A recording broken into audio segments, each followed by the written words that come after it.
In the name of the Father, and of the Son, and of the Holy Spirit. Amen.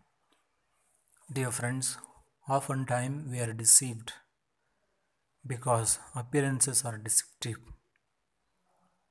If we can be deceived in physical realm, so also it is true in our spiritual realm. Therefore, in today's gospel, our blessed Lord wants us that we may not be deceived just as we are deceived in the external world. Figs are not gathered from bushes, nor wine from the thistles.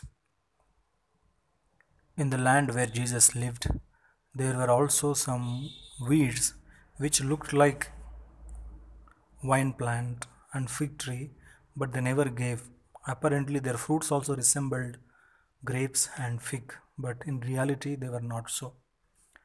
Therefore, one may be deceiving in the name of Jesus for self glory, for self pomp and prestige, and that is not the discipleship.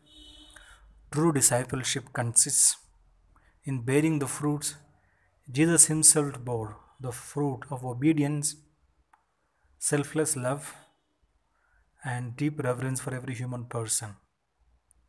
If these are not the hallmark of the Christian, then that Christian we need to be cautious of, the Lord says. He will know them by their fruits. If we as Christians do not bear fruits of the Holy Spirit in our lives, then we are Christians only for name's sake. And such fruitless life in the gospel is cursed by God. Therefore, let us ask the grace of the Lord that you make use of the talents, His blessings, His bounty, and His providence to bear fruit in abundance so that His name may be glorified.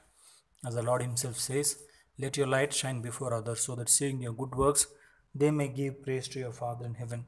May we so live to glorify the name of our Heavenly Father. Towards this grace, let us pray. Take my joys and sorrows and the toil of day. Take my rest and leisure, all I am today. To serve my neighbors, share with them your joy. All for you, my God. All for you, Lord, all for you.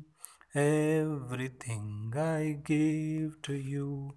All for you, Lord, all for you. Make it all your own. Jesus, we praise and thank you for giving us your light and love. May we so live here, empowered with the fruits of the Holy Spirit, so that we may glorify your most holy name. We make this prayer in your holy name, dear Lord. Amen. May Almighty God bless us, may protect us from all evil, and lead us to life everlasting. Amen.